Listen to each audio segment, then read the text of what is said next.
ஹாய்டா. டேய் ஏன்டா லேட்டு? டேய், உன்னை தேடி உங்கள் வீட்டுக்கு போயிருந்தேன்டா. நீ அங்கே இல்லை, உங்கள் அம்மா தான் இங்கே இருப்பேன்னு சொன்னாங்க. ஓ இப்போ எதுக்கு நீ சுகமாக இருக்க? இல்லைடா, நம்மளாம் புது கட்சிக்கு ஓட்டு போடலான்னு இருந்தோம். அதை வீட்டில் சொன்னால் ஏன்டா தோக்குற கட்சிக்கு ஓட்டை போட்டு ஓட்டை வேஸ்ட் ஆக்குறாங்க. அதான்டா செம்ம கடுப்பாக இருக்கு. எதிரா தோக்குற கட்சி? ஒவ்வொரு மாநிலத்தையும் ஆட்சி செய்யக்கூடிய ஒவ்வொரு கட்சியும் ஆரம்பத்தில் புதுசு தான்டா. நம்மெல்லாம் ஓட்டு போடாமல் தான் அது தோக்குது.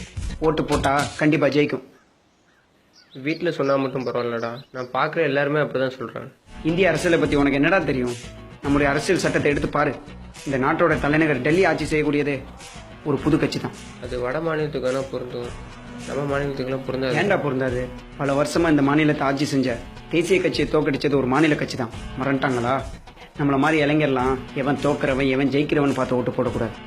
எவன் மக்களுக்கு நல்லது பண்ணுவான்னு பார்த்து ஓட்டு போடணும். நான் இவங்களுக்கு தான் ஓட்டு போடுவேன். நான் போகிற பாதை சரின்னு தோணுச்சுன்னா என் பின்னாடி வா.